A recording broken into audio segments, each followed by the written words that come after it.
1932-33 की बात है। इंग्लैंड के कैप्टन डगलस जॉर्डन ऑस्ट्रेलिया की शानदार बैटिंग लाइनअप को रोकने का एक खतरनाक तरीका लेकर आए, बॉडी लाइन। क्या थी बॉडी लाइन?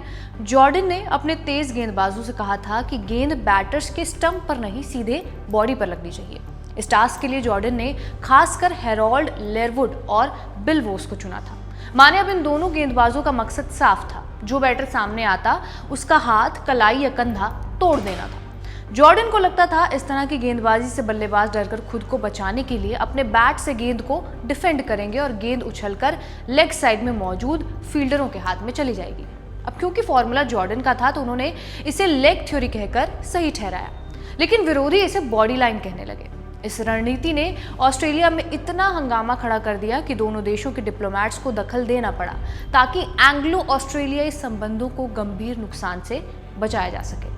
जब जॉर्डन से उनके व्यवहार के बारे में पूछा गया तो उन्होंने साफ कहा था, मैं दोस्त बनाने के लिए 6000 मील की यात्रा करके नहीं आया हूं, मैं यहाँ एशेज जीतने आया हूं। जॉर्डन की स्टेटमेंट और बॉडी लाइनअप प्लान का बदला लेने पर सवाल किया गया तो ऑस्ट्रेलियाई कप्तान बिल वुडफुल ने साफ इनकार कर दिया। ये सवाल वुडफुल से इसलिए किया गया था क्योंकि बैटिंग के वक्त लेयरवुड की बाउंसर सीधे उनकी छाती पर लगी थी, वो सीधे मैदान में गिर पड़े थे। इस घटना के बाद इंग्लैंड के मैनेजर पेलहम वार्नर जब ऑस्ट्रेलियाई ड्रेसिंग रूम में सिंपैथी दिखाते हुए आए तो वुडफुल ने उनसे कहा कि मैदान पर दो टीमें हैं, एक क्रिकेट खेल रही है, दूसरा ऐसा करने की कोई कोशिश नहीं कर रही है।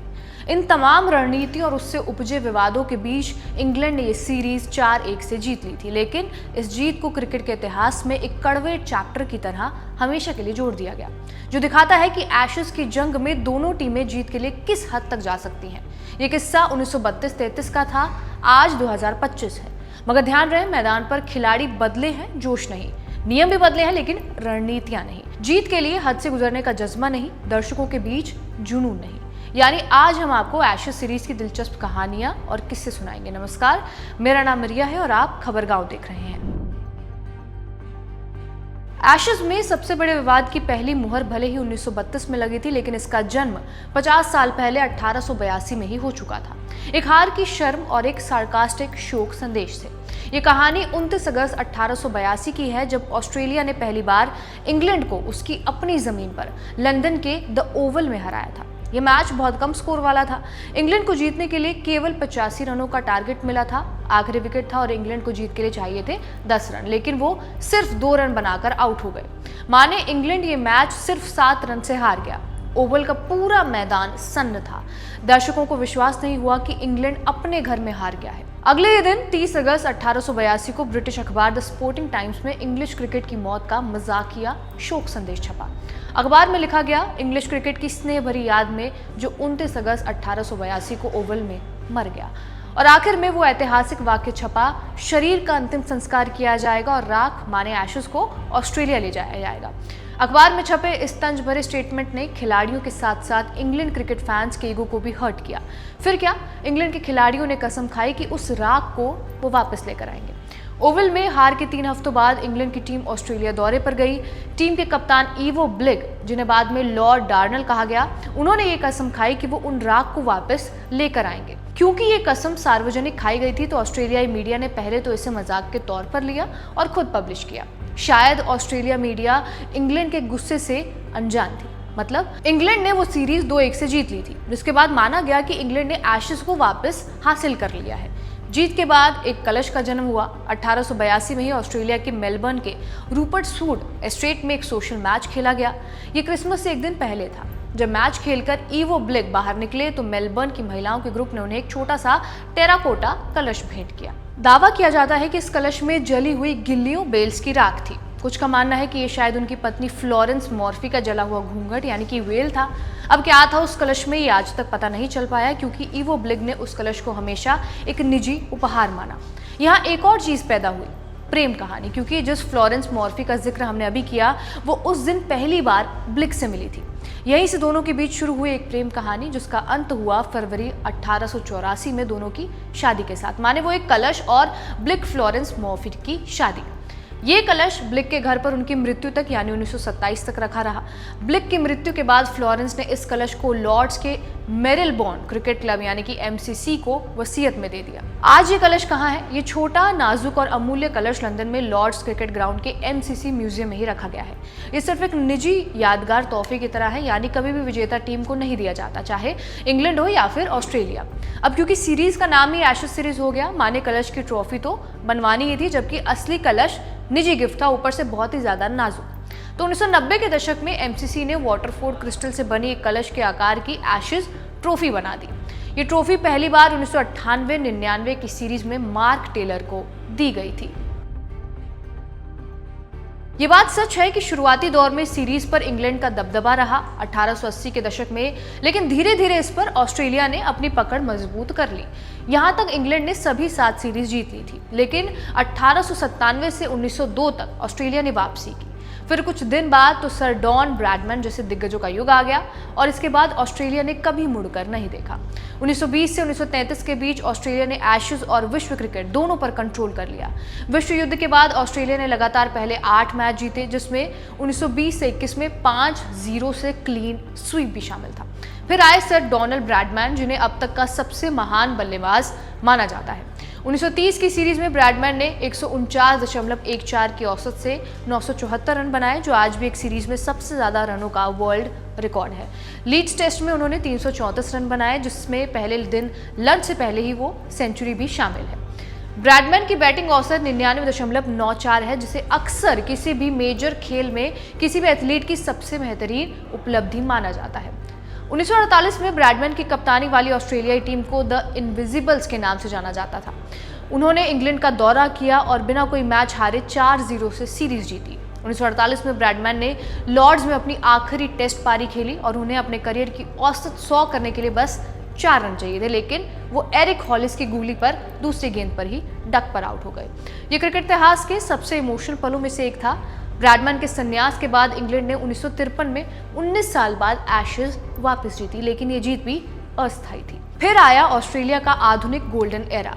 1989 से 2005 तक, 1980 के दशक के आखिर तक इंग्लैंड ने भले ही वेस्टइंडीज के खिलाफ बहुत संघर्ष किया, लेकिन एशेज में वो बेहतर थे। 1989 में एलन बॉर्डर की अगुवाई में एक नई महान ऑस्ट्रेलियाई टीम ने इंग्लैंड को 4-0 से हराया।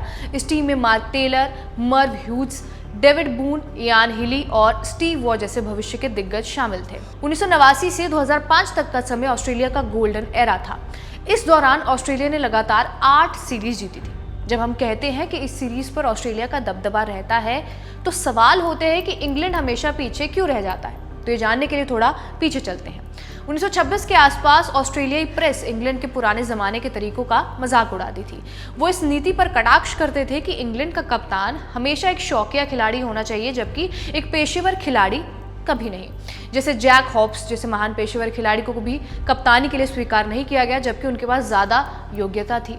ऑस्ट्रेलियाई प्रेस ने हमेशा कहा कि इंग्लैंड ने अपने टैलेंट का सही इस्तेमाल नहीं किया है। 1989 से 2005 तक लगातार 8 हार ने इंग्लैंड में मानसिक अवरोध पैदा कर दिया। आलोचकों ने कहा कि इंग्लैंड में ऑस्ट्रेलियाई टीम के सामने खड़े होने की मानसिक दृढ़ता की कमी थी। इसके अलावा इंग्लैंड को ऑस्ट्रेलिया में खेलने में हमेशा से दिक्कत आई है। ऑस्ट्रेलिया में बड़े मैदान हैं और ज्यादा उछाल वाली पिचें होती हैं, जिस पर इंग्लैंड के बल्लेबाजों को पुल या फिर कट वाले शॉट्स खेलने पड़ते हैं। इंग्लैंड अक्सर तेज गेंदबाजों के साथ प्रयोग करता रहता है, जबकि ऑस्ट्रेलिया में लगातार लाइन और लेंथ पर गेंदबाजी और अच्छे स्पिनर जैसे वॉन, लियोन सफलता दिलाते हैं। फिर सबसे बड़ी बात है कि ऑस्ट्रेलिया में खिलाड़ी सिर्फ 11 खिलाड़ियों के खिलाफ नहीं खेलते, बल्कि पूरे देश के खिलाफ खेलते हैं। जैसे कस्टम्स हॉल में भी इंग्लिश खिलाड़ियों को स्लेज किया जाता है। ऑस्ट्रेलियाई टीम हर छोटी चीज में गर्व करती है और जीतने की मानसिकता को मजबूती से रखती है। अगर कोई खिलाड़ी प्रदर्शन नहीं करता तो प्रशंसक उससे मुंह मोड़ लेते हैं। इन्हीं एशेज ने कई खिलाड़ियों को महानता के शिखर पर पहुंचाया, जैसे शेन वॉर्न। वॉर्न की पहली एशेज गेंद, जिसे सदी की गेंद यानी कि बॉल ऑफ द सेंचुरी कहा जाता है, 1993 में माइक गेटिंग को आउट करने के लिए बॉल फेंकी गई थी। ये गेंद लेग स्टंप के बाहर पिच हुई, 2.5 फीट तक घूमी और गेटिंग के ऑफ स्टंप को हिट कर दिया। इस डिलीवरी ने लेग स्पिन की परिभाषा को ही बदल दिया। वॉर्न ने अपने करियर में 708 टेस्ट विकेट लिए। वो एक ऐसे गेंदबाज थे जो बैट्समैन को वो करने पर मजबूर करते थे जो वो खुद चाहते थे या बैटर नहीं चाहते थे। Glenn McGrath, mister perfect, Australia के तेज गेंदबाज ग्लेन मैकग्रा एक बॉलिंग मशीन की तरह थे। वो एक मेट्रोनोम की तरह थे, बस दौड़कर आते थे और गेंद को लगातार एक ही जगह पर डालते रहते थे। लॉर्ड्स का मैदान उनके लिए दूसरा घर जैसा था, जहां पिच की अनोखी ढलान उन्हें खास तौर पर घातक बना देती थी। मैकग्रा ने 2005 की सीरीज के दौरान अपनी 500वीं टेस्ट विकेट ली थी। सर इयान बॉथम अपनी फ्लैम्बोयेंट और निडर शैली के लिए जाने जाते थे। उन्हें एशेज से खास तौर पर प्यार था। उन्हें बॉडी लाइन विवाद के बारे में अपने पिता से सुनकर पता चला था। बॉथम का क्रिकेट करियर हमेशा एशेज से जुड़ा रहेगा, खासकर 1981 की सीरीज से, जिसे बॉथम एशेज के नाम से भी जाना जाता है। इसके अलावा भी बहुत से अच्छे खिलाड़ी एशेज में दिखाई दिए, जैसे sir Don Bradman, Jack Hobbs और हर्बर्ट स्टिकलिफ की महान जोड़ी, डेनिस लिली, जैक ग्रेगरी और टेड मैकडॉनल्ड। 1920 के दशक में ऑस्ट्रेलिया के 2 तेज गेंदबाज जैक लिकर 1956 में एक टेस्ट में 19 विकेट लेने का रिकॉर्ड बनाए। 2005 एशेज सीजन या फिर सिर्फ एक क्रिकेट सीरीज नहीं थी, ये एक ऐसा जबरदस्त ड्रामा था जिसने पूरे इंग्लैंड को एशेज फीवर की चपेट में ले लिया था। इस सीजन में विवाद था, रोमांच और पागलपन, सब कुछ मौजूद था। ये एक ऐसा महाकाव्य था जिसने 18 साल बाद इंग्लैंड को एशेज दिलाई और दुनिया को बताया कि ऑस्ट्रेलिया अपराजय नहीं है। सीरीज की शुरुआत लॉर्ड्स में हुई, जहां इंग्लैंड ने साफ कर दिया कि वो पुराने ढर्रे पर नहीं खेलेंगे। पहला मजेदार और साथ ही विवादित किस्सा यहीं से शुरू हुआ। इंग्लैंड के तेज गेंदबाज स्टीव हामिरसन ने ऑस्ट्रेलियाई कप्तान रिकी पॉन्टिंग को एक 92 मील प्रति घंटे की रफ्तार वाली बाउंसर फेंकी, जो सीधे उनके सर पर लगी और पॉन्टिंग लहूलुहान हो गए। अब क्रिकेट में शिष्टाचार यही कहता है कि सामने टीम के खिलाड़ी को अगर चोट लगती है तो उससे विरोधी टीम बात करती है, मगर इंग्लैंड का कोई खिलाड़ी पॉन्टिंग के पास नहीं गया, जो बाद में विवाद का कारण बना।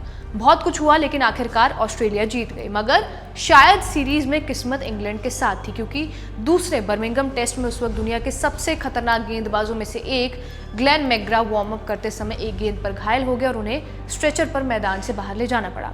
इंग्लैंड के खिलाड़ियों ने सोचा, मैकग्रा के बाहर होने से पूरा मैच का मूड और टोन बदल गया और इंग्लैंड को खुश होने की वजह भी मिल गई। मैच में ऑस्ट्रेलियाई कप्तान पॉन्टिंग ने टॉस जीतकर पहले फील्डिंग करने का फैसला लिया। ये दूसरा मजेदार किस्सा था, क्योंकि वो दिन साफ तौर पर बल्लेबाजी के लिए अच्छा था। इस मैच का सबसे शानदार और दिल को छू लेने वाला पल तब आया जब इंग्लैंड ने ये मैच सिर्फ 2 रन से जीता, जो एशेज इतिहास में सबसे कम अंतर की जीत थी। जब आखिरी विकेट गिरी तो इंग्लैंड के ऑलराउंडर एंड्रयू फ्रेडी फ्लिंटॉफ सीधे विजयी जश्न मनाने नहीं गए। उन्होंने हारने वाली टीम के निराश तेज गेंदबाज ब्रेटली के पास घुटनों के बल बैठकर उन्हें सांत्वना दी।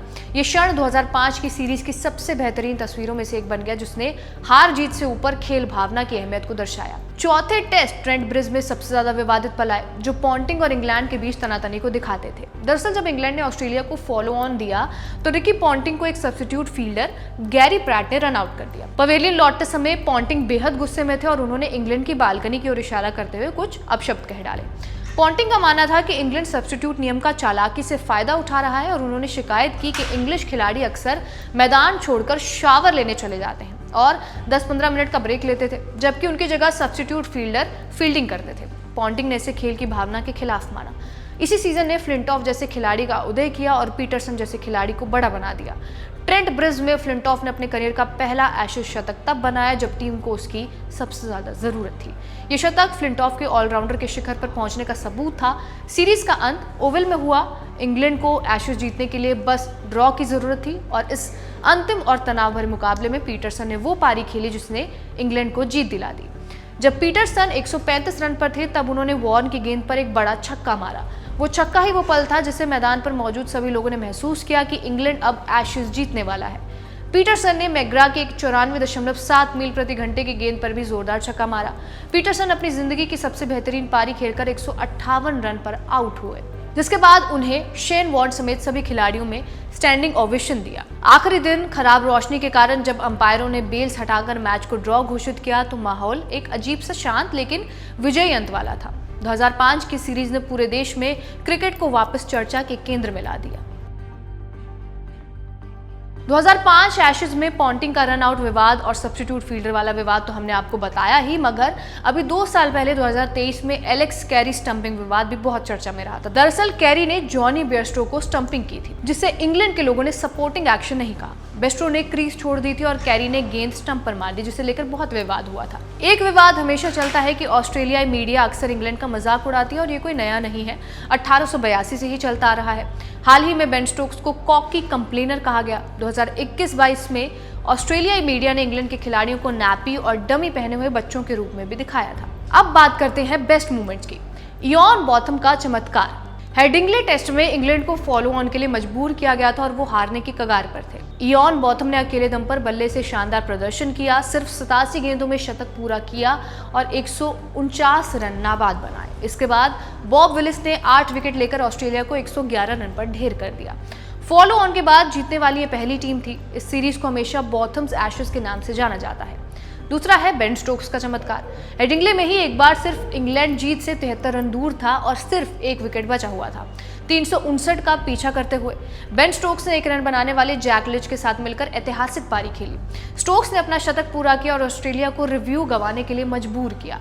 अंपायरिंग की गलतियों के बावजूद स्टोक्स ने नाबाद 135 रन बनाकर इंग्लैंड को यादगार जीत दिलाई। ये थी एशेज की कहानी। क्रिकेट जगत की एक ऐसी सीरीज जहां खेल से ज्यादा मानसिकता परखी जाती है। इस सीरीज का इंतजार खिलाड़ियों के साथ दर्शकों को भी बराबर होता है, मगर दबदबा ज्यादा ऑस्ट्रेलिया का ही रहा है। ऐसे में एक सवाल आपसे भी है कि क्या इसे अब राइवलरी कहना ठीक होगा या फिर नहीं? हमें कमेंट बॉक्स में जरूर बताएं। कैमरे के पीछे आनंद, आप देखते रहिए खबरगांव।